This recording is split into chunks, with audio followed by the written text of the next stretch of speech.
Iran के बीच जारी जंग का आज 27वां दिन है। अमेरिका ने ईरान को कड़ी चेतावनी देते हुए कहा है कि अगर वो पीछे नहीं हटता तो उस पर और बड़ा हमला किया जाएगा।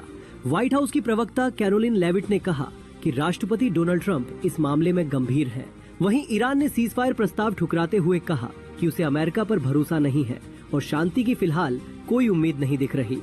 इधर ईरान ने भारत, चीन, रूस, इराक और पाकिस्तान समेत मित्र देशों को हॉर्मुज स्ट्रेट से गुजरने की इजाजत दे दी है। ईरान ने दावा किया है कि उसने अमेरिकी FA-18 फाइटर जेट को मार गिराया है, जो बाद में हिंद महासागर में क्रैश हो गया। ईरान के इस्लामिक रिवोल्यूशनरी गार्ड कॉर्प्स के मुताबिक ये कार्रवाई देश के दक्षिणी तटीय इलाके के पास की गई। हमला हमारे स्वदेशी एयर डिफेंस सिस्टम के जरिए किया गया। ये इस सिस्टम की चौथी सफल कार्रवाई है। हालांकि अमेरिका ने इस दावे को सिरे से खारिज कर दिया। अमेरिकी सेंट्रल कमांड ने कहा कि ईरान ने किसी भी अमेरिकी फाइटर जेट को नहीं गिराया और ये जानकारी पूरी तरह गलत है। इधर ईरान ने युद्ध का अंत करने के लिए ये 5 शर्तें रखी हैं। ईरान के खिलाफ हमलों और टारगेटेड किलिंग्स पर पूरी तरह रोक, भविष्य में दोबारा युद्ध न होने की ठोस गारंटी, युद्ध में हुए नुकसान का मुआवजा, सभी मोर्चों पर संघर्ष का पूर्ण अंत, हॉर्मुज स्ट्रेट पर ईरान के अधिकार को अंतर्राष्ट्रीय मान्यता। वहीं अमेरिका ने ईरान को युद्ध खत्म करने के लिए 15 पॉइंट्स का एक प्लान भेजा है। ये प्रस्ताव ईरान के बैलिस्टिक मिसाइल और न्यूक्लियर प्रोग्राम के साथ साथ स्ट्रेट ऑफ हॉर्मुज में समुद्री आवाजाही जैसे मुद्दे शामिल हैं।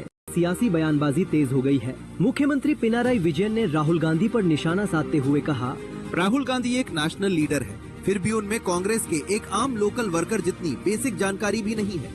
वे अपने अनुभव या गलतियों से भी नहीं सीखते। ये समझना मुश्किल है कि उनका इतना बुरा हाल कैसे हो रहा है। राहुल गांधी और उनकी कांग्रेस देश में बीजेपी की बी टीम है। हालांकि थरूर ने बी टीम वाली बातों को पूरी तरह से बेबुनियादी बताया। थरूर ने कहा, Look, I mean, frankly, this is all a bit silly because the truth is we want to win. It's as simple as that.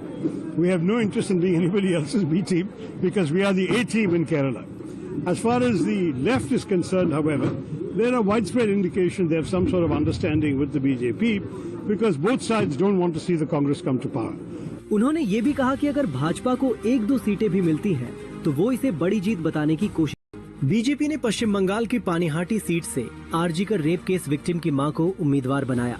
बुधवार को बंगाल के लिए भाजपा ने 19 उम्मीदवारों की तीसरी लिस्ट जारी की। वहीं पश्चिम बंगाल की मुख्यमंत्री ममता बनर्जी ने भाजपा पर गंभीर आरोप लगाए हैं। मैनागुड़ी में एक रैली के दौरान उन्होंने कहा, भाजपा बंगाल को खत्म करना चाहती है। बहुत सारी प्लानिंग हो चुकी है। बंगाल को बिहार में मिला दिया जाएगा। मैंने नॉर्थ बंगाल का बंटवारा रोक दिया है। मुख्यमंत्री ने चुनाव प्रक्रिया पर सवाल उठाते हुए कहा कि असली मतदाताओं के नाम SIR के जरिए वोटर लिस्ट से हटा दिए गए हैं। उन्होंने पहचान और नागरिकता को लेकर भी अपनी चिंता जाहिर की है। उधर असम के मुख्यमंत्री हिमंत बिस्वा शर्मा ने विपक्ष पर तीखा हमला बोला है। No agenda because last 60 years the government they have provided people have seen. We have completely turned around us. देश भर में बढ़ते LPG संकट के बीच केंद्र सरकार ने होटल और रेस्टोरेंट्स के लिए सख्त निर्देश जारी किए हैं। सरकार ने साफ किया कि अब ग्राहक से खाने की तय कीमत के अलावा किसी भी तरह का LPG चार्ज, फ्यूल कॉस्ट या अन्य एक्स्ट्रा शुल्क नहीं लिया जा सकेगा। बिल में सिर्फ मेन्यू में दी गई कीमत और उस पर लगने वाले सरकारी टैक्स ही जोड़े जा सकेंगे। सेंट्रल कंज्यूमर अथॉरिटी ने कहा कि सभी ऑपरेशनल खर्च पहले से ही मेन्यू की कीमतों में शामिल होने चाहिए। अगर कोई रेस्टोरेंट बाद में अलग से चार्ज जोड़ता है तो ये नियमों का उल्लंघन माना जाएगा और उस पर कार्रवाई होगी। हाल ही में बेंगलुरु के एक कैफे द्वारा नींबू पानी पर 5% गैस क्राइसिस चार्ज वसूलने का मामला सामने आया था, जिसके बाद ये निर्देश जारी किए गए। जांच में ये भी पाया गया कि कई जगह सर्विस चार्ज की रोक को नए नामों से दरकिनार किया जा रहा है। CCPA ने उपभोक्ताओं से अपील की है कि ऐसे चार्ज दिखने पर तुरंत शिकायत करें।